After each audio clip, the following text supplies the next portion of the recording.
마음을 다해 살아계시며 인자하시며 우리에게 구원을 베푸신 하나님께 예배합니다.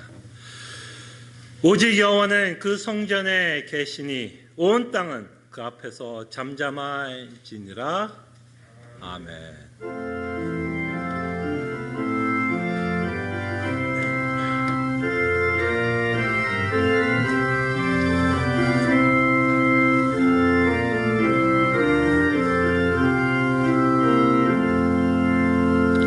우리에게 구원을 베풀어 주신 하나님을 기억하며 하나님께 예배하기를 원합니다.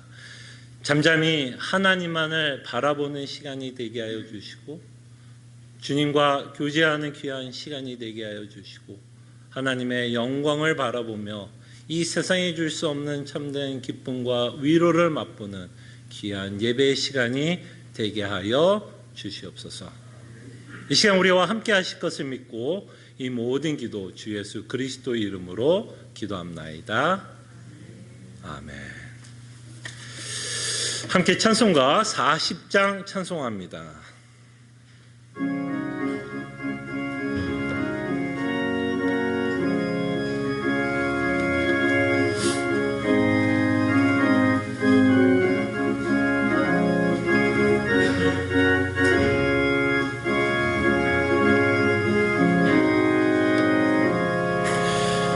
찬송으로 보답할 수 없는 큰 사랑 주님께 영광 할렐루야.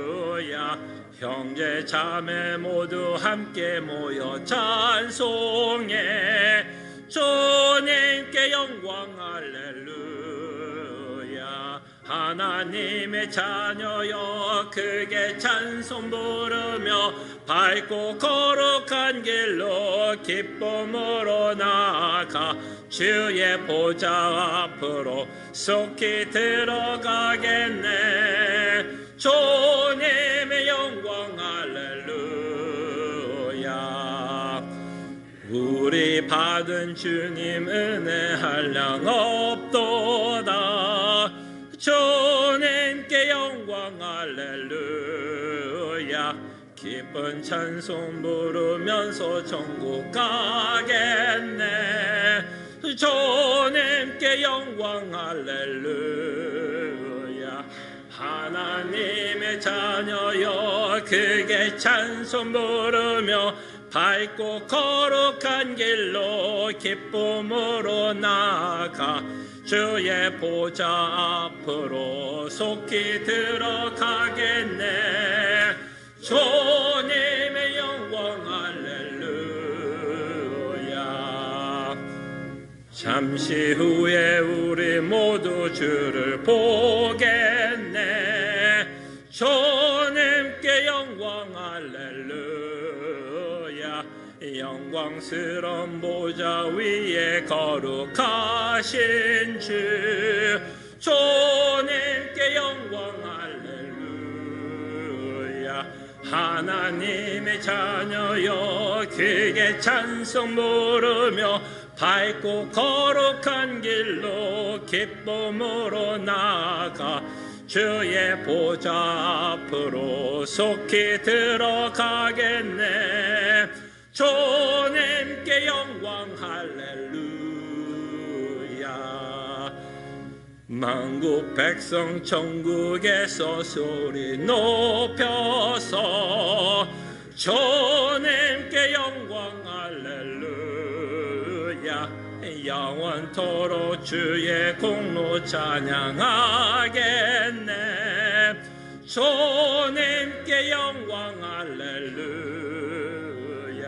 하나님의 자녀여 크게 찬송 부르며 밝고 거룩한 길로 기쁨으로 나아가 주의 보좌 앞으로 속히 들어가겠네. 주님께 영광 할렐루야. 아멘. 하나님의 말씀 제가 한 구절 봉독해 드리고요. 말씀을 기억하며 한 주의 삶을 대기합니다. 그 주인이 이르되 잘하였도다 착하고 충성된 종아 내가 적은 일에 충성하였음에 내가 많은 것을 내게 맡기리니 내 주인의 즐거움에 참여할지어다. 아멘. 말씀을 기억하며 한 주의 삶을 회개하며 주의 은혜를 구하는 시간 같습니다. 주님, 정말 우리를 하나님의 종으로 불러주시고 이제는 하나님께 순종하며 살아갈 수 있는 자유함을 주신 것 감사드립니다. 우리에게 주어진 이 자유함을 가지고 하나님께 최선을 다하여 하나님이 요구하는 삶을 살아가게 하여 주시옵소서. 하나님이 요구하시는 것은 하나님 앞에 신실하심과 충성이라는 것을 기억하며 주께서 원하는 삶을 살아가게 하여 주시옵소서. 감사합니다. 아멘. 하나님, 이제는 우리를 하나님의 종으로 불러주시고 이제는 하나님께 순종하며 살아갈 수 있는 자유함을 허락해 주신 것 감사드립니다.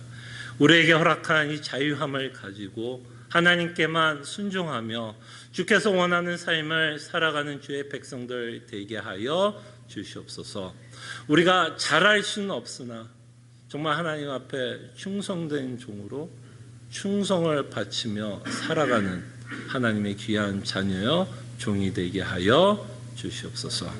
다시 한번 우리를 하나님 은혜 가운데 불러주신 것 감사하옵고 모든 기도 주 예수 그리스도의 이름으로 기도합나이다. 아멘. 함께 일어나셔서 찬송가 323장 찬송합니다.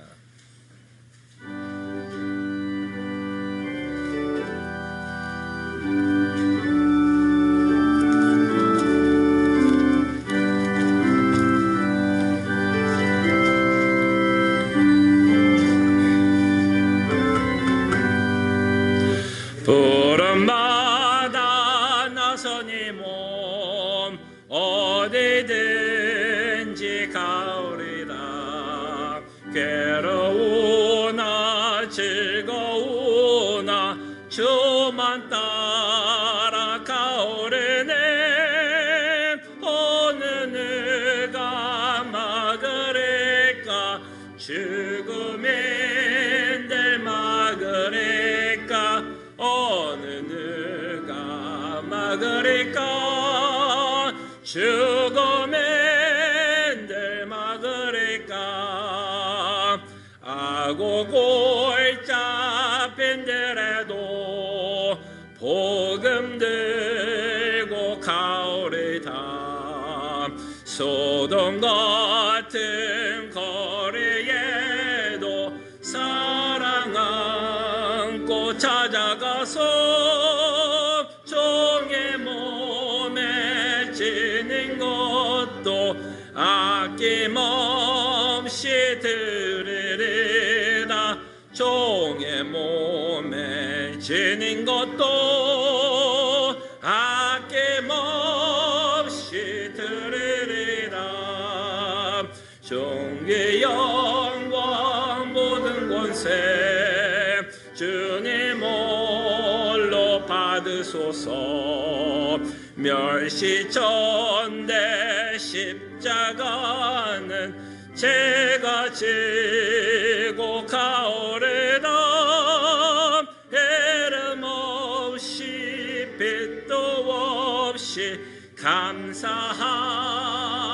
섬기리다. 이름 없이 빛도 없이 감사하며 섬기리다.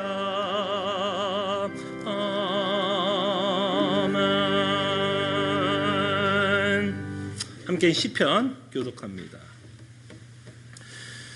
지존자여 신역군과 비퍼와 수금으로 여호와께 감사하며 주의 이름을 찬양하고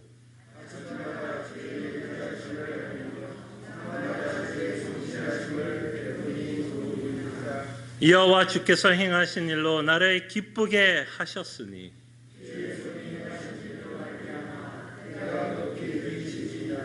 의인은 종려나무 같이 번성하며 레바논의 백합목 같이 성장하리로다.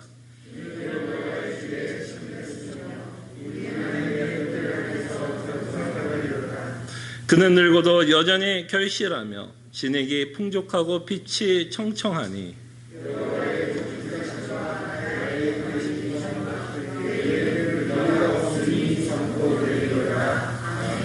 아멘. 우리 신앙을 함께 고백합니다. 전능하사 천지를 만드신 하나님 아버지를 내가 믿사오며 그 외아들 우리 주 예수 그리스도를 믿사오니 이는 성령으로 잉태하사 동정조 마리에게 나시고 본디오 빌라도에게 고난을 받으사 십자가에 못 박혀 죽으시고 장사한 지 사흘 만에 죽은 자 가운데서 다시 살아나시며 하늘에 오르사 전능하신 하나님 우편에 앉아 계시다가 저희로서 산 자와 죽은 자를 심판하러 오시리라. 성령을 믿사오며 거룩한 공예와 성도가 서로 교통하는 것과 죄를 사해 주신 것과 몸이 다시 사는 것과 영원히 사는 것을 믿사옵나이다. 아멘. 자리에 앉으시겠습니다. 함께 찬송가 408장 찬송합니다.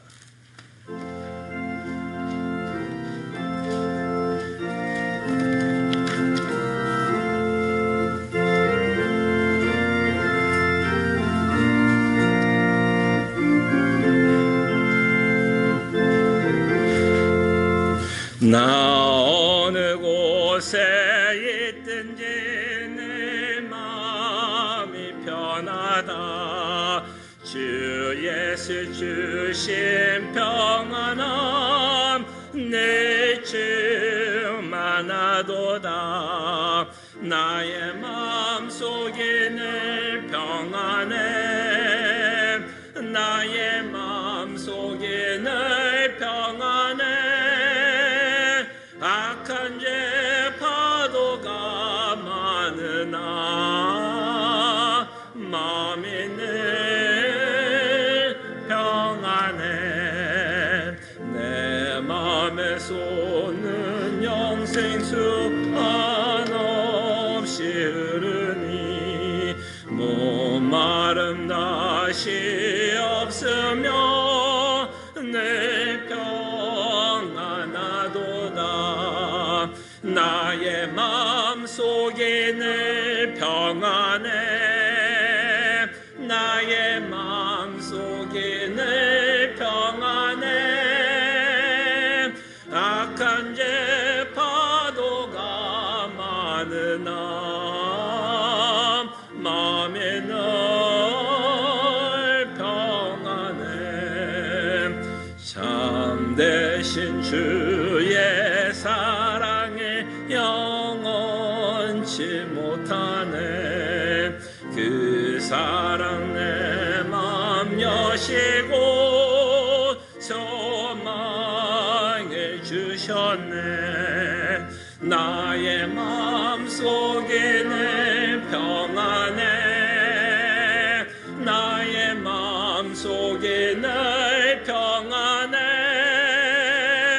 악한 죄 파도가 많으나 나는 평안해.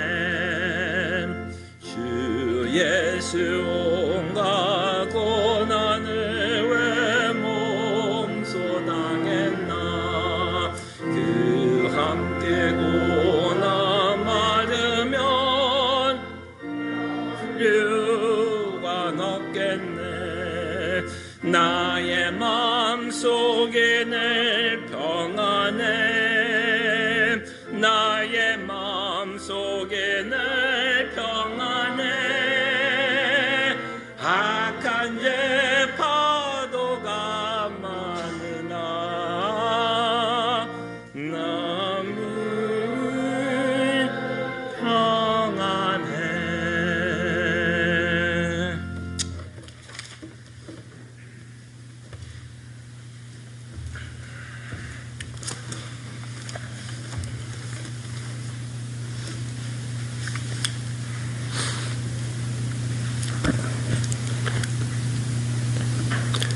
애굽의 죄악된 땅에서 구속하신 주의 백성을 은혜로 인도하시되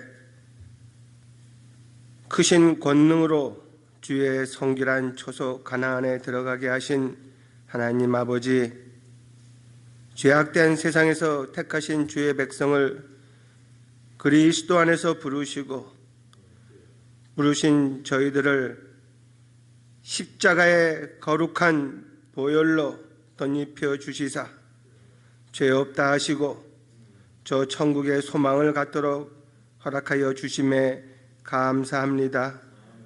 그 큰 사랑과 은혜를 받은 저희들, 이 시간 주 앞에 나와 영과 진리로 드리는 이 예배를 통하여 주님 홀로 영광 받으시옵소서.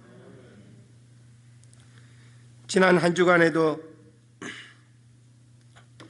광야와 같은 이 세상을 살아갈 때에 우리를 언제나 속이고 걱정케 하며 낙심케 하며 하나님의 선하심을 의심케 하는 사탄과의 영적 전쟁을 통하여 우리의 믿음의 경주를 할 수 있도록 성령님, 우리의 믿음을 지켜주심에 감사드립니다. 그러나 때로는 우리의 삶의 주인이 되시는 하나님을 잊고 우리 앞에 서 있는 골리앗을 보며 두려운 가운데에 상황과 환경을 불평하며 근심한 우리의 모습은 없었는지 이 시간 다시금 우리의 자신을 돌아보게 하옵시고 또한 그리스도 안에서의 정체성을 다시금 생각하는 저희들 되게 하여 주시옵소서. 우리 모두는 성령으로 거듭나고 예수 그리스도와 연합된 자들이기에 비록 우리가 세상에 살지라도 구별된 성도를 삶을 사는 저희들 되게 허락하여 주시옵소서. 날마다 우리 자신에게 복음을 증거하게 하시고 복음이 증거될 때에 우리가 얼마나 연약한 자이며 허물 많은 죄인인 것을 알게 허락하여 주시고 우리가 받은 구원이 얼마나 귀한 것임을 깨닫게 허락하여 주시옵소서. 또한 주님보다 우리의 안위와 편안과 즐거움을 추구했다면 이제는 변하여 무엇을 하든지 먼저 하나님을 기뻐하신 뜻이 무엇인가를 생각하며 구하는 저희들 되게 허락하여 주시옵소서. 날마다 하나님의 말씀을 사모하며 그리스도를 통한 하나님의 능력과 지혜와 은혜와 진리의 풍성함을 더욱더 깨달아 알 때에 성령님으로 말미암아 우리의 속사람이 강건하여지고 우리 안에 구원이 확신이 있게 하옵시고 구원의 확신이 있기에 하나님의 사랑의 풍성함을 알기에 더욱더 담대함으로 기쁨으로 하나님께 순종할 수 있는 저희들 되게 허락하여 주시옵소서. 구원받았기에 구원의 만족에 사는 자들이 아니라 이제는 하나님의 영광이 무엇인지 저희를 통하여 이루시고자 하시는 하나님의 기뻐하시는 뜻을 갈망하며 사는 저희들 되게 허락하여 주시옵소서. 주님, 우리 모두는 그때를 알 수 없사오나 주님이 부르시는 날 신랑 되신 그리스도를 맞이하며 그 앞에 설 때에 그리스도를 통한 하나님을 아는 지식이 없는 부끄러운 신부가 되지 않도록 힘써 주님을 알아가게 하시고 그 하나님을 알아가면 갈수록 우리 안에 참 기쁨과 참 자유를 누리며 사는 시애틀 남포 제일장로교인 모두가 되게 허락하여 주시옵소서. 주님, 특별히 기도하옵기는 혼돈과 어려운 시대에 주님을 경외하고 선한 양심을 가진 이 나라의 지도자를 통하여 하루속히 이 나라가 안정될 수 있도록 주님 지켜 주시옵소서. 주님, 오늘 세우신 주의 종을 통하여 복음이 증거되고 선포될 때에 여기 모인 우리 모두는 물론이요 어떠한 경로를 통하여서든지 전하여지는 이 말씀을 듣고 세상의 택함을 입은 주의 백성이 주님 앞에 돌아오는 귀한 하나님의 말씀이 되게 허락하여 주시옵소서. 감사하며 이 모든 말씀 우리 주 예수 그리스도의 이름으로 기도드리옵나이다.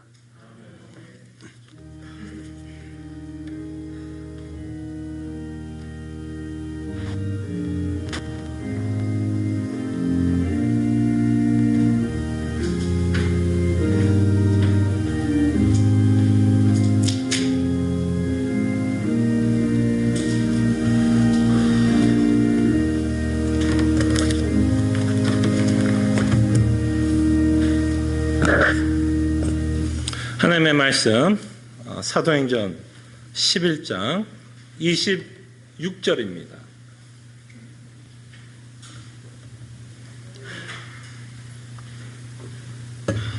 사도행전 11장 26절.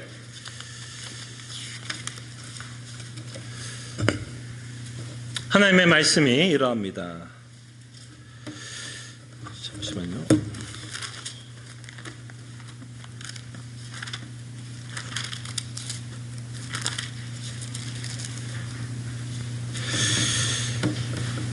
제가 25절부터 봉독해 드리겠습니다. 죄송합니다. 25절, 26절입니다. 바나바가 사울을 찾으러 다소에 가서 만나매 안디옥에 데리고 와서 둘이 교회에 1년간 모여 있어 큰 무리를 가르쳤고 제자들이 안디옥에 비로소 그리스도인이라 일컬음을 받게 되었더라. 아멘. 오늘 여러분들과 함께 저희들 좀 생각해 보고 싶은 주제는 그리스도인들은 어떤 모습을 갖고 살아가는지에 대해서 저희들이 생각해 보려고 합니다. 그리스도인이란 제목을 가지고 여러분들과 생각해 보려고 하는데요. 본문에 나와 있는 것처럼 제자들이 안디옥에 있었고 주의 말씀을 배우고 주님의 뜻대로 살아가고 있는 성도들에 대해서 거기 살았던 사람들이 이 자들을 뭐라고 일컬었냐면 그리스도인이라 일컬음을 받게 되었더라라고 고백하고 있는 내용을 보게 됩니다.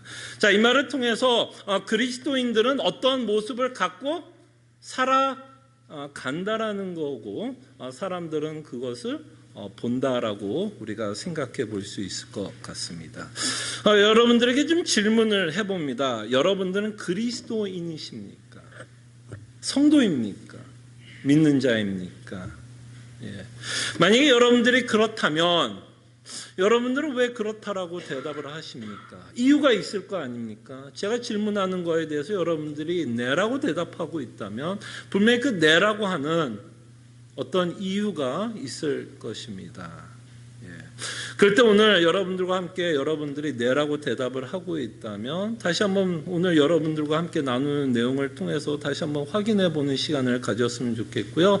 혹시 내가 그리스도인이라고 생각은 했지만 좀 이런 부분에 대해서 내가 미처 생각을 하지 못했더라면 다시 한번 오늘 말씀을 통해서 그리스도인들은 이런 모습을 갖고 이런 생각을 갖고 이런 믿음을 갖고 살아가는 자들이구나 라는 생각을 갖고 다시 한번 그리스도인다운 삶을 저희들이 좀 생각했으면 합니다.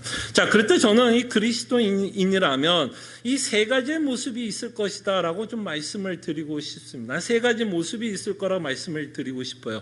물론 이 세 가지가 이 그리스도인의 모든 것을 정의하는 내용은 당연히 아닙니다. 그러나 좀 기본적으로 적어도 그리스도인이라면 이 세 가지의 모습을 갖고 있을 것이고 이 세 가지 내용이 뭐예요? 어떤 기초, 집을 짓는데 어떤 기초 작업이 되고 이 세 가지 말씀 위에 이제 이렇게 탑을 지어가는 집을 지어가는 삶을 우리가 사는 모습, 그리스도의 모습이라 생각해 봤으면 합니다. 자, 그럴 때 그리스도인들은 세 가지의 모습을 갖고 살아가는데요. 첫 번째는 하나님에 대한 거룩한 두려움을 갖고 살아갑니다. 그리스도인은 하나님에 대한 거룩한 두려움을 갖고 살아갑니다. 자, 두 번째 모습은 그리스도인들은 하나님의 사랑에 사로잡혀 살아갑니다. 예, 그리스도인들은 하나님의 사랑에 사로잡혀 살아갑니다. 그 다음에 마지막으로 여러분들과 생각해 보고 싶은 건 그리스도인들은 하나님을 향한 갈망, 하나님을 갈망하면서 살아갑니다. 이 세 가지를 우리는 좀 분리하면서 생각을 하지만 구별해서, 그러니까 이 세 가지를 좀 구별해서 세 가지의 요점을 갖고 생각하지만 절대로 이 세 가지는 분리될 수 있는 내용은 아니에요. 이 세 가지 내용은 서로가 서로에게 영향을 주고 있게 됩니다. 그러나 오늘 말씀을 통해서 좀 세 가지를 좀 구분해서는 저희들이 생각해 보겠습니다. 그래서 첫 번째로 그리스도인들은 하나님에 대한 거룩한 두려움을 갖고 살아간다라고 말씀을 드렸습니다. 로마서 3장 18절, 특별히 여러분 주보를 보시면 사도 바울은 믿지 않는 자들, 그죠? 예수님을 믿지 않는 자들, 불신자에 대한 특징을 이렇게 기록하고 있습니다.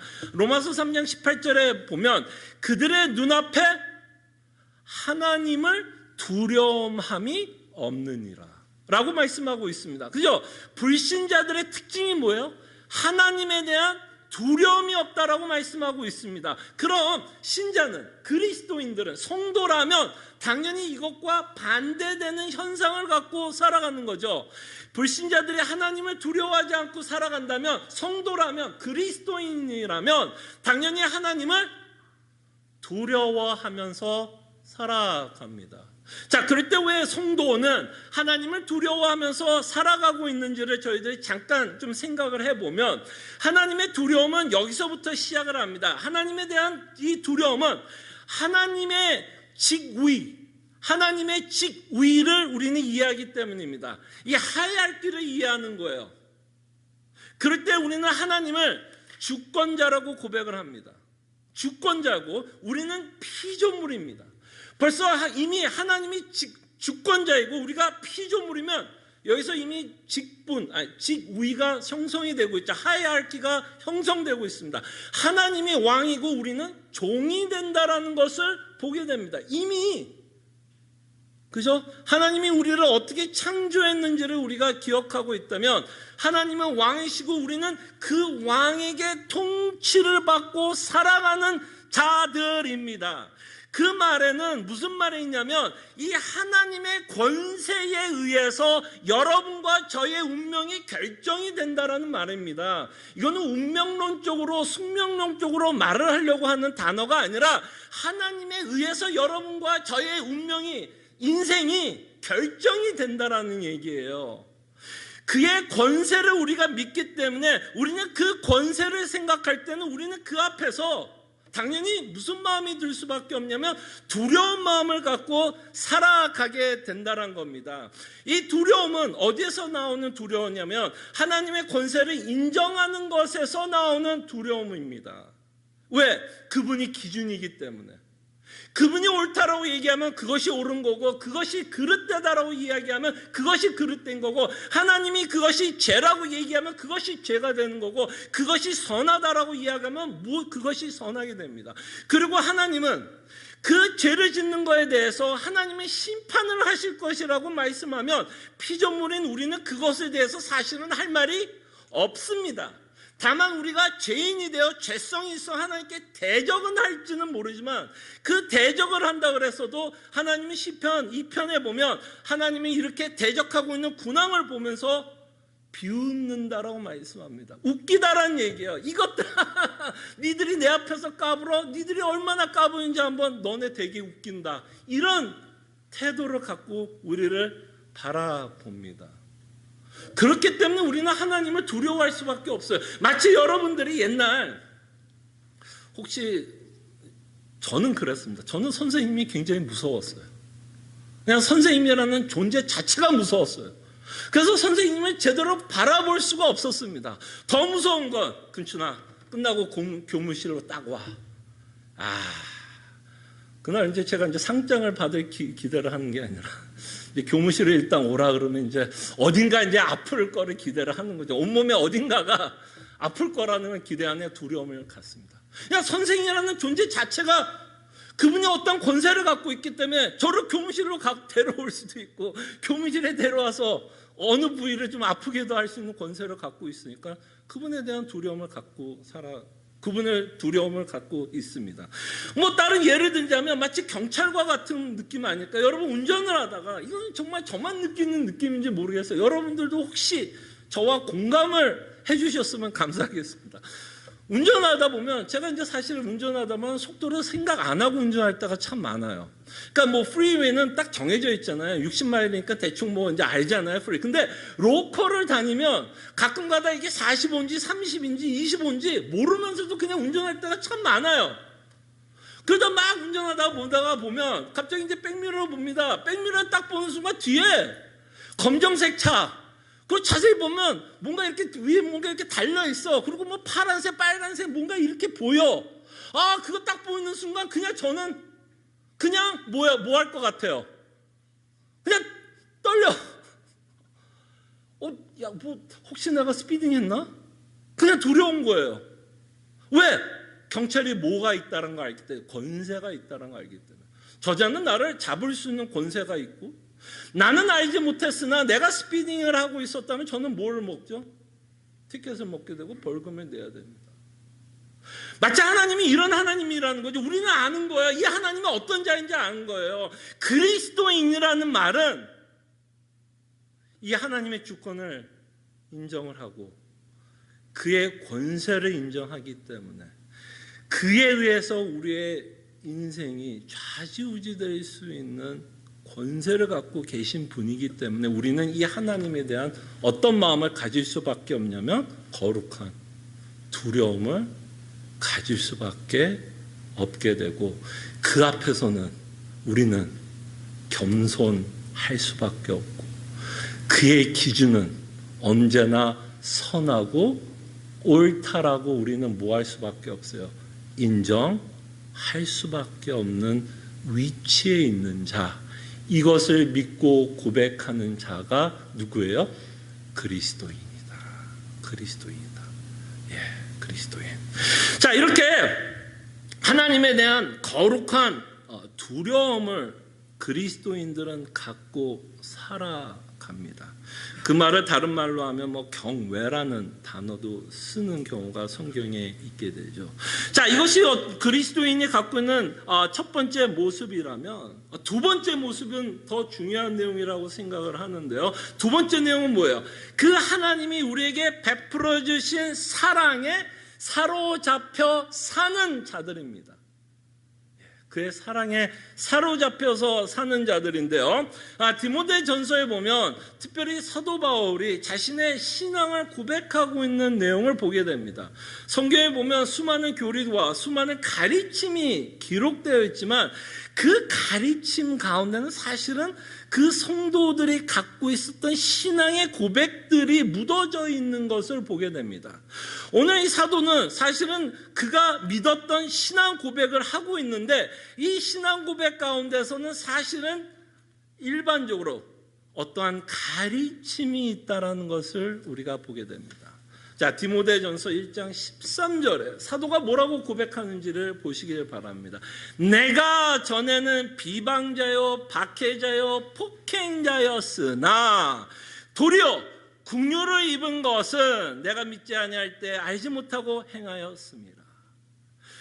여기서 가장 중요한 두 가지 고백이 일어납니다. 첫째는 사도 바울은 자신이 하나님 앞에서 또는 예수님 앞에서 행한 죄악을 인정하고 있다는 것을 보게 됩니다.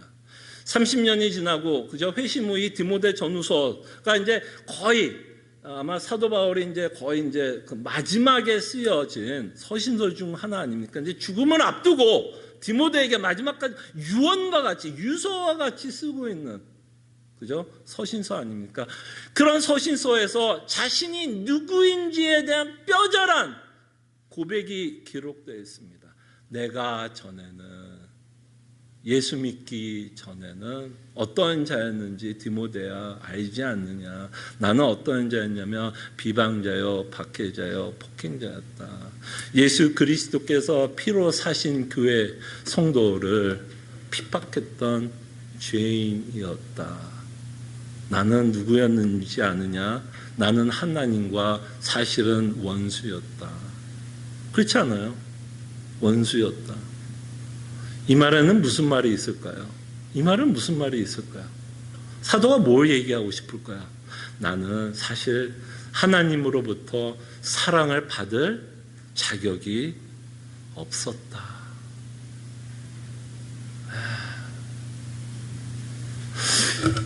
이 하나님이 우리에게 베풀어 주신 사랑에 사로잡히는 자들은요, 무엇을 깨닫는 자들이냐면, 나는 하나님께 사랑, 은혜, 여기서 이제 사도는 긍휼이라는 단어를 사용하고 있잖아요. 그걸 사실은 받을 자격이 없었다. 이걸 고백하는 자들이에요. 그래서 이 그리스도인들의 특징은 하나님이 나를 어떻게 바라보고 있는지를 인정하는 자입니다. 아유, 이 정도 하면 그래도 하나님이 나를 어여삐 여겨주시겠지. 아우, 이렇게 내가 그래도 신앙생활 열심히 하려고 그러고 교회생활 열심히 하려고 그러고 이런 봉사 저런 봉사 이렇게 하는데 하나님이 나를 어여삐 여겨주시겠지가 아니라 끊임없이 자신이 누구인지 성경 기준, 아까 말했잖아요. 하나님이 주권자라고 말씀을 드렸고 하나님의 기준에 의해서 우리는 생각하면서 살아간다고 말씀을 드린다면, 하나님의 기준에 의해서 내가 죄인이라면 이것을 인정하는 거예요. 여러분, 사도가 이걸 인정하는 게 여러분 쉬웠을까요? 30년이 지난 이 시각에 디모데에게 편지를 쓰면서 굳이 과거에 자신이 행했던 죄를 기록하는 게 그렇게 마음이 편했을까요? 어때요, 여러분? 자기의 치부를 드러내는 거 아니에요? 그죠? 치부를 드러내는, 자신의 연약한 모습, 하나님과 원수되었다라는 모습을 기록한다는 건 이건 쉬운 일은 아닙니다. 근데 왜 사도가 자신의 치부를 이렇게 기록하고 있을까요, 여러분? 왜요? 이 치부를 밝힘으로써 하나님의 사랑이 얼마나 대단한지가 두각되기 때문에 아니에요. 사도 바울이 자신의 치부를 드러내지 않는다면 하나님의 사랑이 대단한지는 우리는 이해할 수 없잖아요. 대조가 되는 거 아니에요, 사실. 하나님이 예수 그리스도의 교회를 핍박한 나에게 하나님이 사랑을 베풀었다라는 이 대조가 되는 이 모습을 통해서 하나님이 얼마나 사도 바울에게 큰 사랑을 베푸셨는지를 우리에게 말씀하고 있다라고 생각해 볼 수 있을 것 같아요. 그럴 때 여러분, 이 사랑은 지식이 아닙니다. 성경에서 말하는 사랑은 지식은 아니에요. 이건 나의 고백으로 고백이 되어져야 되는 부분입니다. 여기서 사도는 내가라는 주어가 누구야? 나의 고백이잖아. 나는 죄인이었고 나 같은 죄인에게 하나님은 긍휼을 베풀었고. 어떠십니까, 여러분? 여러분들의 삶 가운데서 하나님이 나에게 베풀어 주신 은혜에 대한 고백이 있으십니까? 아니면 이 이야기는 사도 바울 이야기일 뿐이에요? 아니면 제 이야기일 뿐이에요? 아니면 다른 사람의 고백일 뿐이에요? 아니면 정말 진짜 하나님이 나 같은 죄인 살리셨구나라는 것을 저희들이 믿고 고백하고 있는지를 저희들이 좀 생각해 봤으면 합니다. 자, 이렇게 하나님의 사랑을 받고 그리스도를 말미암아 구원을 받은 자들에게는 하나님이 놀라운 성경에 기록된 놀라운 말씀들을 깨닫게 해주시고 믿게 해주십니다. 그때 여러분들이 그리스도 안에서 그 사랑을 확인하신 분들은 또 무엇을 확인하게 되느냐면 하나님이 인간을 왜 창조했는지를 깨닫기 시작해요. 하나님이 예수 그리스도를 통해서 우리를 사랑하셨다라는 것을 통해서 하나님이 인간을 창조한 목적도 깨닫게 됩니다. 그때 하나님이 인간을 창조한 목적이 무엇이었을까요, 여러분? 처음부터 하나님이 인간을 창조한 목적은 하나님과 인간이 사귈 수 있도록, 사귐을 가질 수 있도록. 그 사귐이란 뭘까요? 하나님과 아담이 서로 사랑하는 관계. 그 사랑 안에서만 인간은 가장 행복할 수 있고 기쁨을 누릴 수 있고 만족할 수 있게끔 하나님이 인간을 창조했다라는 것을 믿게 됩니다. 자, 그럴 때 여러분 하나님이 여러분들을 구원을 했다라는 건 사실은 새로운 것을 여러분에게 준 게 아니에요. 뭐라고 말씀드리고 싶으냐면 하나님이 창조한 목적을 회복하신 거예요, 사실은. 무슨 말인지 아시겠죠? 원래 하나님은 인간과 사랑하면서 살기를 원하셔서 창조를 하셨는데 인간에 의해서 그 관계가 깨졌고 다시 한번 예수 그리스도를 통해서 다시 한번 하나님이 우리를 얼마나 사랑하고 있는지를 보여주기 위해서 다시 한번 그 창조 질서를 회복하기 위해서 인간에게 구원을 허락하신 거예요. 그러니까 이 그리스도인의 특징은 뭐냐면 내 안에 있는 현실적으로 받았던 구원만을 깨닫고 이해하는 게 아니라 믿는 게 아니라 이 더 넓은 스펙트럼. 이 일이 이미 창조 때 일어난. 이게 원래 하나님의 목적. 여러분 혹시 제가 관광 얘기 가끔 하지만 제가 이제 밴프 또 홍보 대사 아니겠습니까? 제가 홍보한 덕분에 또 가신 성도들이 좀 몇 분 계시더라고요. 제가 캐나다에서 좀 뭔가 좀 받아야 될 것 같은데 어쨌든 그런 것과 마찬가지로 여러분 그랜드 캐니언 혹시 보신 적 있어요? 정말 그랜드 캐니언을 여러분 가면 진짜 그랜드예요. 그냥 그 말이 딱 맞지 않아요? 그냥 그랜드. 그 정말 그랜드한 느낌.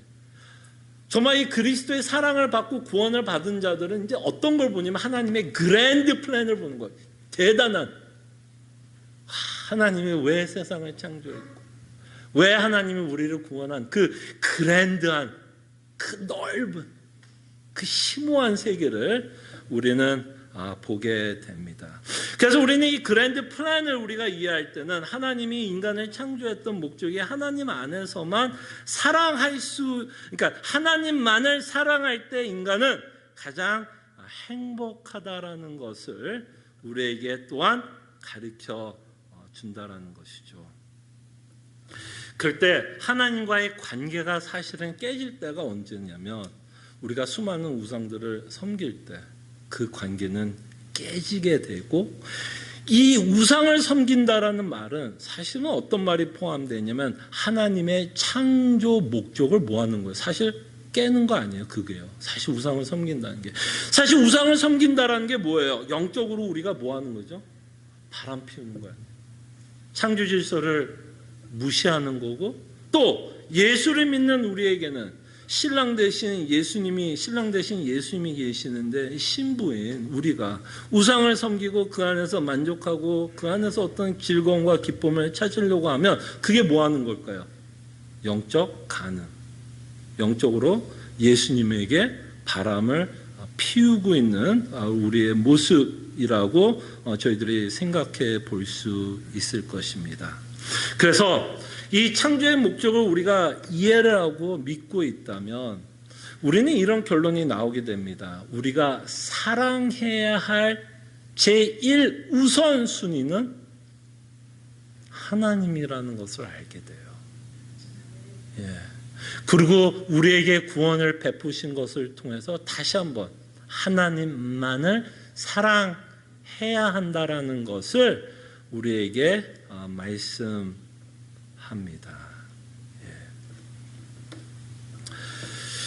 자, 이렇게 하나님의 그 사랑에 우리는 사로잡혀서 살아가게 되고 인간은 그래서 사랑받을 때 여러분 인간이 가장 행복할 때는 사랑받을 때예요. 여러분들이 언제 제 가슴이 가장 좀 불행하다라고 느낌이 언제 불행하다고 느끼죠? 인간관계에서 어느 때 우리가 좀 불행하다라는 느낌을 받냐면 누군가 나를 무시했을 때, 누군가 나를 미워할 때 여러분 기분 어때요? 기분 별로 안 좋죠? 화나죠? 왜냐하면 인간을 하나님께서 어떻게 창조했냐면 서로 사랑하게끔 창조를 했기 때문에 사랑할 수 있도록 창조를 했고 그 사랑 가운데 만족하게끔 하나님이 창조를 했는데 그 안에 미움이 있고 질투가 있고 시기가 있게 되면 인간은 상당히 불편할 수 밖에 없다라는 것을 우리는 다시 한번 또 생각해 봅니다. 그래서 우리는 언제나 기억했으면 좋겠어요.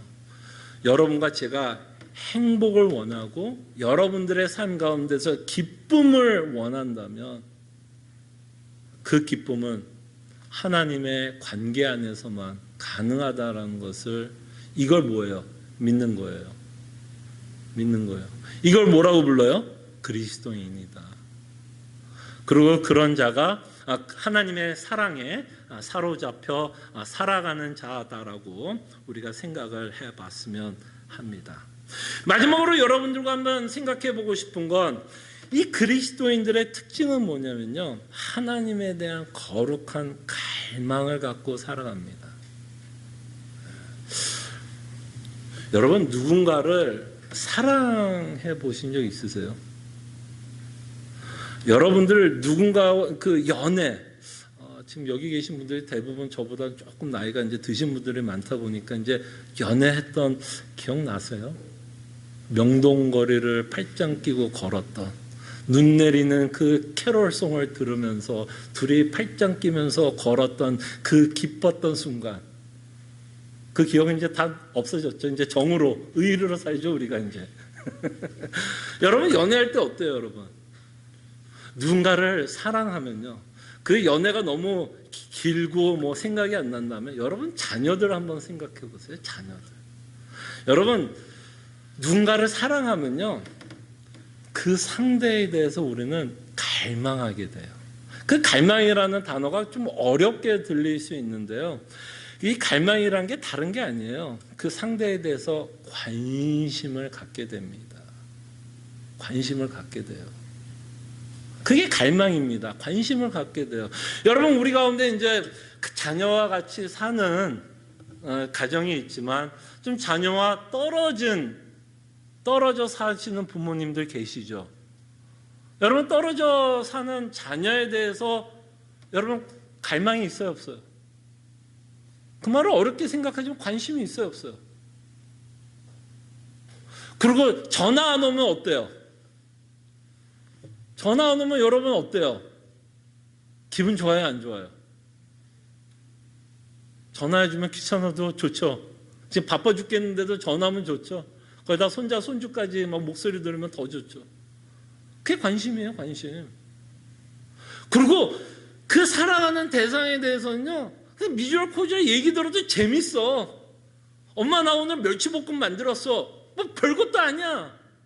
근데 그 멸치볶음 만들었다는 얘기도 너무 재밌어. 나 H마트 가가지고 멸치 사가지고 멸치똥 따서 거기다가 뭐 간장, 설탕, 뭐 고추장도 지글지글 볶아서 오늘 밥 한 끼 먹었어. 그것도 뭐예요? 그냥 그것도 재밌어. 대단한 게 아니라고요. 근데 정말 그리스도인은요, 사랑하는 상대에 대해서 관심을 갖게 됩니다. 그 사랑하는 대상이 누구예요? 아까 말했던 우리 하나님이에요. 하나님이에요. 그래서 우리는 그 대상에 대해서 끊임없는 갈망을 갖고 살아가요. 궁금합니다. 하나님이 지금 천국에서 뭐하고 계실까? 물론 천국, 뭐 성경에는 정확하게 나와 있지는 않지만 뭐 많은 천사들이 그 앞에서 절을 하고 예배드리고 있는 모습들 우리가 성경을 통해서도 보게 돼요. 관심을 갖게 돼요. 하나님 뭐 할까? 또 뭐에 대한 관심을 가질까요? 야, 도대체 이게 하나님 누굴까? 야, 도대체 이분이 누군데 왜 나를 위해서 이렇게 죽으셨지? 왜 나 같은 죄인을 위해서 죽었지? 라는 갈망이 생길 수밖에 없어요. 이거는요. 그렇지 않겠어요? 근데 재미나는 건 하나님만 했는데 하나님에 대한 관심뿐만 아니라 성경에 보니까 하나님이 세 분으로 나와요. 성부도 나오고 성자도 나오고 성령님도 나와요. 그러다 보니까 우리는 아버지에 대한 관심뿐만 아니라 누구에 대한 관심도 가져요. 예수님이 누구지? 예수님이 누굴까? 이게 제뉴인한 관심이 생기는 거예요. 막 여러분 억지로 내가 자녀에게 관심을 가져야지, 자녀들한테 관심을, 이게 아니라 그냥 사랑하기 때문에, 그가 나에게 사랑을 베풀었기 때문에, 내가 그를 사랑하기 때문에 그냥 관심이 생기는 거예요. 아버지가 누구지? 또 성령님이 누구지? 예수님이 누구지? 이 관심을 갖게 돼요. 그리고 또 뭐에 대해서 관심을 가질까요? 도대체 예수님이 십자가에 죽으셨다고 그러고 우리에게 구원을 주셨다고 하는데 뭐에 대한 관심이 생길 수밖에 없을 거야. 그 구원이 뭘까? 성경에 보니까 구원에 대해서 참 많은 단어들이 사용되고 있는 걸 보게 됩니다. 우리를 의롭다 여겨주신다라고 표현합니다. 이게 뭘까? 도대체 우리가 예수님을 믿으면 내가 의롭다함을 받았다고 하는데 도대체 이게 뭘까? 내가 자녀라고 하는데, 내가 양자되었다고 하는데, 아답션 됐다고 하는데 이게 뭘까? 또 우리가 점점 그리스도와 닮아간다라고 이야기하고 있는데 도대체 예수님을 닮아가는 모습은 무슨 모습일까에 대한 뭐를 갖게 될까요? 관심을 갖게 됩니다.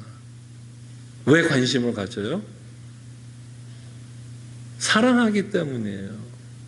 그럴 때 이 관심은 더 이상 지식에 의한 관심이 아닙니다. 사랑하기 때문에. 우리가 성경을 공부한다고 하고 하면 우리는 좀 이런 이미지가 있는 것 같아요. 여러분 옛날에 고3 때 여러분 기억나요? 고3 때 어떻게 공부했어요? 도서관에. 저희 때만 해도 뭐 자율학습이라고 있었습니다.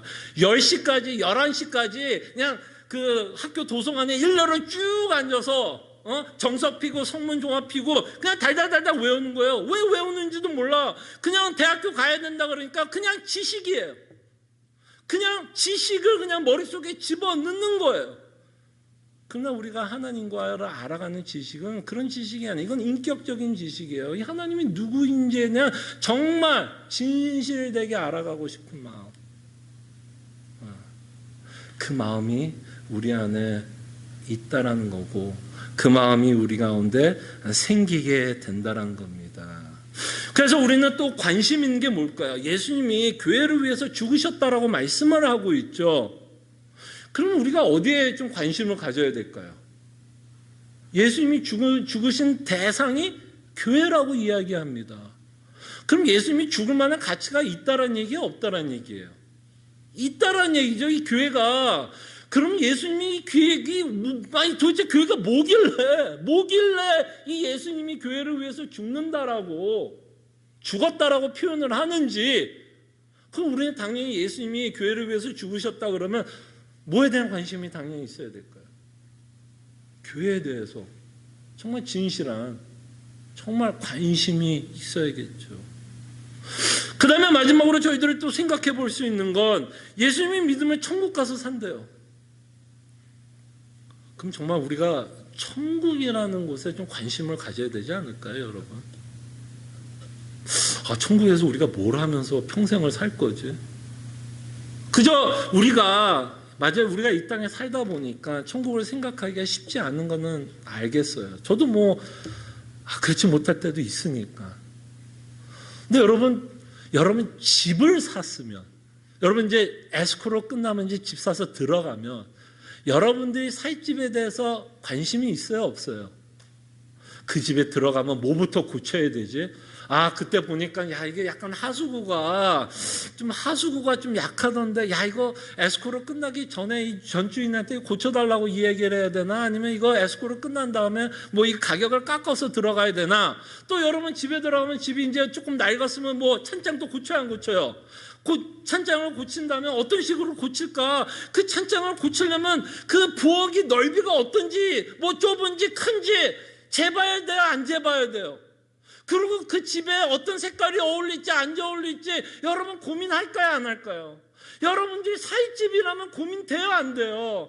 관심 있어요, 없어요? 억지로 제가 여러분 쫓아다니면서 여러분 이 집에서 여기서 살 텐데 여러분 이 집에 대해서 관심 가지세요 라는 말을 제가 할 필요가 있을까요, 없을까요? 아니면 여러분들이 그냥 자동적으로 그 집에 대한 관심이 있게 될까요, 없게 될까요? 있게 되겠죠. 여러분 그럴 때 성경은 말씀합니다. 예수님이 여러분과 영원히 사는 곳이 이곳이 아니래요. 이곳이 아니래요. 한 80년 정도 살다가 떠날 곳이라고 성경은 말씀합니다. 그럼 우리가 어디에 좀 관심이 있어야 될까요? 우리가 영원히 살 집에 대해서 좀 관심을 가질 필요가 있지 않을까요? 그 집에서 내가 어떤 식으로 살아갈지, 그곳에 과연 죄가 있을까? 야, 이 땅에서도 난 참 힘들게 살아왔고 눈물을 흘릴 수밖에 없었던 시간들이 많고 지금도 환난과 팬데믹이다 뭐다 해서 참 혼란스러운 상황 가운데 살아갔는데, 야, 천국도 그런 곳이면 여러분 천국 가고 싶어요? 안 가고 싶어요? 저는 그런 천국이면 솔직히 말하면 별로 안 가고 싶습니다. 근데 천국이 좋은 곳이라면 뭔가 이곳과는 다르다라는 거 아니에요. 뭔가 다르다라는 거 아니에요. 그러려면 천국이 뭐가 다른지를 알아야, 왜 다른지를 알아야 우리의 마음이 어디로 갈까요? 천국을 끊임없이 소망하면서 저희들이 살아가지 않을까 생각을 합니다. 그래서 호세아서 6장 3절에 보면 이렇게 말합니다. 그러므로 우리가 여호와를 알자. 힘써 여호와를 알자. 지금 여러분 고3 수험생에게 말씀하는 거 아니에요. 대학교 가기 위해서 억지로 할 수 없이 도서관에 앉아서 정석 피고 성분 영어 그거 펴서 억지로 외우는 게 아니라 이 하나님이 어떤 하나님이에요? 여러분들을 위해서, 예수님이 여러분들을 위해서 죽으신 하나님이세요.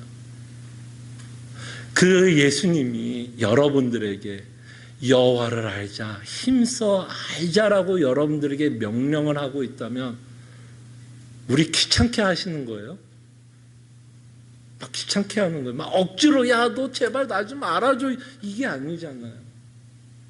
할 수 없이 우리가 여호와를 아는 게 아니라 정말 우리가 그 사랑에 사로잡혀 있기 때문에 우리는 하나님을 더 알아가고 싶고 성경에 기록된 말씀에 대한 진심으로 어떤 호기심, 관심을 갖고 성경을 바라보게 됩니다.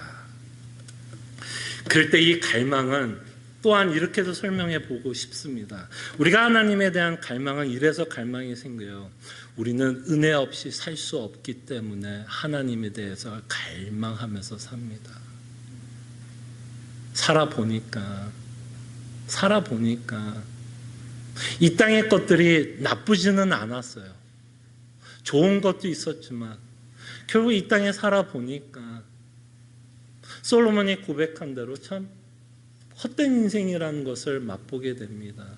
바이러스 앞에서도 인간이 얼마나 연약하게 무너지고 있는 모습을 보고 내가 그토록 애써서 쌓아놓던 것들이 하루아침에 쉽게 무너질 수 있다는 것이 우리 인생이라는 것을 깨닫게 될 때 이 하나님에 대한 갈망은 무슨 의미냐면 나 하나님 없이는 못 살아. 나 죽어. 하나님 나 죽어. 정말 하나님이 나에게 은혜 베풀지 않고 그 구원이 주는 기쁨을 회복시켜 주지 않고 하나님을 알아가는 기쁨, 그 확신 없이는 나 못 살아. 이거 고백하는 거예요, 사실은요. 그렇기 때문에 시편 42편에 보면 시편 기자가 자신을 뭐라고 표현하냐면 사슴이 시냇물을 찾기에 갈급합니다. 여러분, 동물도 물 없이 살 수 있어요, 없어요? 여러분과 저도 물 없이 살 수 있어요, 없어요? 살 수 없어요. 그 사슴이 물을 찾는 건 뭐예요? 살기 위해서, 생존을 위해서 사슴이 물을 찾습니다. 그것과 마찬가지로 그리스도인은요, 하나님, 나 당신 없으면 나 죽어. 당신 없으면 아무런 희망도 없고 소망도 없고 위로도 없고 기쁨이 없다라고 고백하는 자입니다. 거꾸로 이야기하면 뭘까요? 하나님만 있으면 나는 기쁘고 나는 외롭지 않고 나는 소망이 있고 나는 위로가 있다라고 고백하는 자들입니다.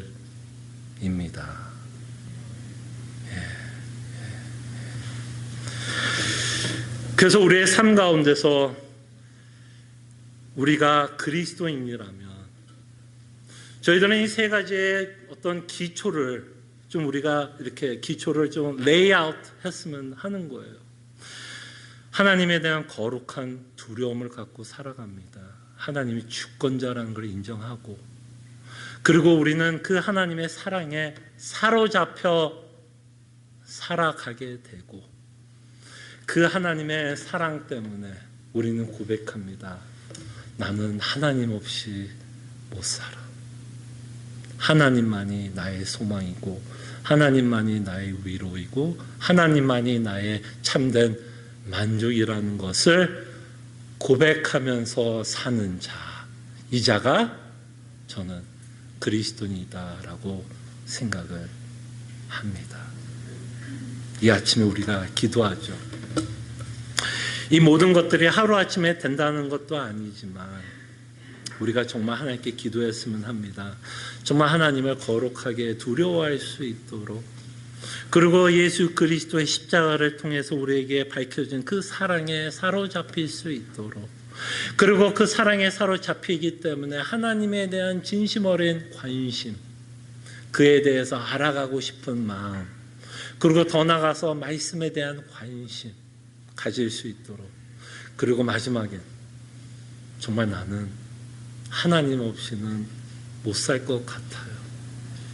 정말 은혜 없이 살 수 없는 자라는 것을 고백할 수 있도록 저희들 함께 기도했으면 합니다. 기도하죠.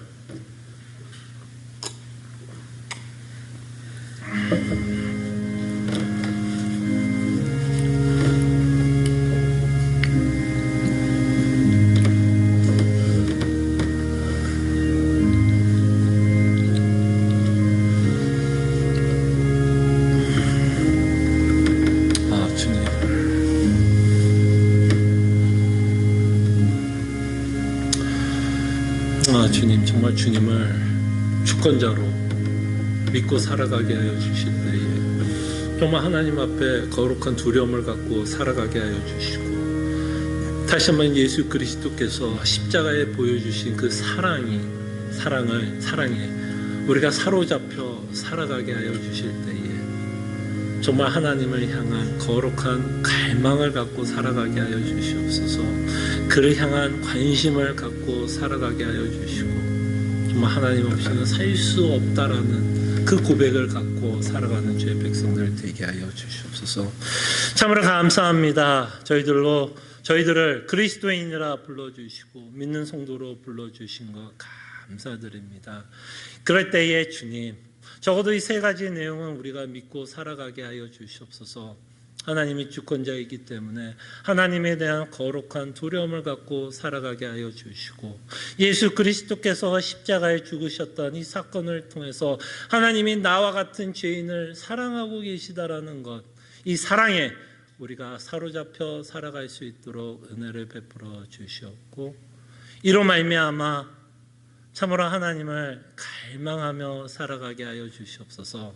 정말 사슴이 시냇물을 찾기에 갈급한 것 같이 우리의 영혼이 하나님에 대한 관심과 그를 더욱더 알아가려고 하는 갈급함을 허락해 주시고, 무엇보다도 우리가 하나님 없이는 살 수 없는 존재라는 것을 고백하며 살아가는 주의 백성들 되게 하여 주시옵소서.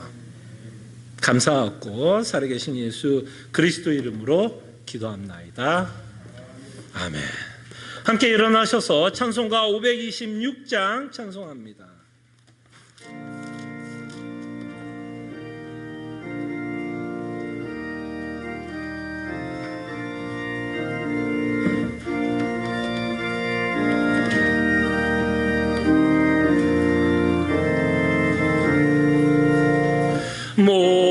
목마른 자들아 다 이리 오라. 이곳에 좋은 샘 흐르도다.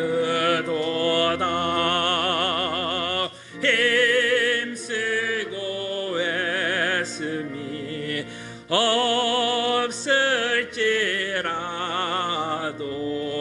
이 샘에 오면 다 마시겠네. 이 샘 솟는물 강같이 흘러 온 천하만국에 다 통하네.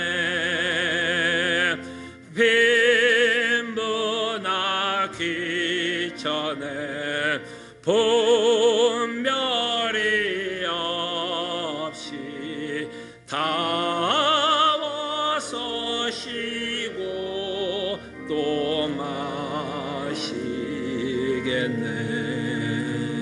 생명수 샘물을 마신 자마다 못 다시 마르지 아니하고 속에서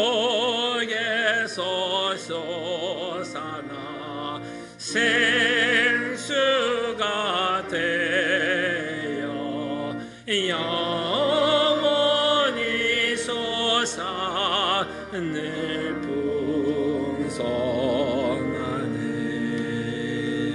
이 샘의 세름은 생명의 샘물 저수전빛같이 늘 맑도다.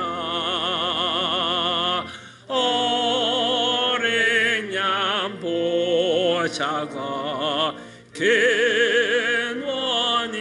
되어 생명수 샘이 늘 그치지 않네.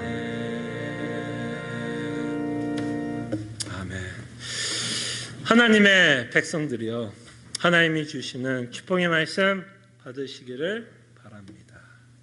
능히 너희를 보호하사 거침이 없게 하시고 너희로 그 영광 앞에 흠이 없이 기쁨으로 서게 하시리. 곧 우리 구주 홀로 하나이신 하나님께 우리 주 예수 그리스도로 말미암아 영광과 위엄과 권력과 권세가 영원전부터 이제와 영원토록 함께 있을지어다. 아멘. 주님 감사합니다. 주님, 정말 주님을 향한 거룩한 두려움을 갖고 살아가게 하여 주시고, 정말 하나님의 사랑에 사로잡히며 주를 갈망하며 살아가는 주의 백성들 되게 하여 주시옵소서. 주님 감사드립니다. 정말 이것이 우리의 삶의 기도 제목을 갖게 하여 주시고 이것을 위해서 살아가는 주의 백성들 되게 하여 주시옵소서. 아멘. 우리 또 옆에 뒤에 앞에 계신 성도들과 인사했으면 합니다. 또 주 안에서 함께 여러분들과 예배하게 되어서 너무너무 감사드리고 또 너무 좋습니다. 여러분들에게 몇 가지 교회 소식을 알려드립니다. 계속해서 수요 성경 공부 20장 신자의 자유와 양심의 자유에 대해서 살펴보고 있고요. 또 새벽 기도에 또 여러분들을 초대합니다. 그리고 저희가 운영위원회 오늘 오후 3시에 줌으로 모일 것을 말씀을 드리고요. 계속해서 지난주부터 저희가 좀 조심스럽게 하나 모임을 시작했는데요. 오늘은 노기영 장로님 조가 본당 앞에서 모이기로 했고요.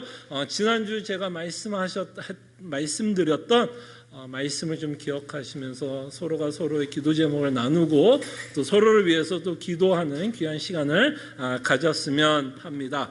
또 몇 가지 좀 소식을 알려드립니다. 혹시 여러분들이 제가 드렸던 그 선교부에서 준비했던 거죠. 선교부에서 준비한 기도 제목 가운데 뉴라이프 선교교회 혹시 기억나세요? 그 안에 보면 뉴라이프 선교교회가 있고 그 안에 몇 개의 교회들이 있는데 그 중에 하나 교회가 세강교회라고 있습니다. 유일하게 한국에 있는 교회예요. 나머지 교회들은 다 미국에 있는데요. 유일하게 교회 하나가 한국에 있는데 세강교회에서 뉴라이프 연합회에 있는 모든 소속된 교회에게 귀한 선물을 보내주셨는데요. 마스크를 좀 보내주셨어요. 이 마스크가 제가 알기로는 90 something? 굉장히 모르겠습니다. 저도 그게 의학적으로 얼마나 그게 좋은 건지는 잘 모르겠으나 미대에서 굉장히 좋은 거라고 이야기를 해서 보니까 그런 품질이더라고요. 그래서 생강교회가 또 뉴라이프 선교교회에 속한 모든 성도 교회에게 또 기쁨으로 또 기부 기증을 해서 뒤에다 갖다 놨으니까요. 한 사람당 하나씩 이 마스크를 가져가시면 될 것 같고요. 자, 오늘 선물은 여기서 끝이 아니에요. 야, 오늘은 이것도 요 광고를 들으시는 분들은 좀 궁금하시죠? 이 유튜브를 통해서 광고를 들으시는 분은 무슨 선물이 자꾸 왔다 갔다 하나 궁금해하실 것 같은데요. 죄송합니다. 또 성도가 또 수제 비누를 만드셨다고 합니다. 굉장히 올게닉한 걸로 굉장히 좋은 성분으로 비누를 만들었거든요. 그래서 여러분들이 나가시면 이거는 개인당 하나는 아니고요.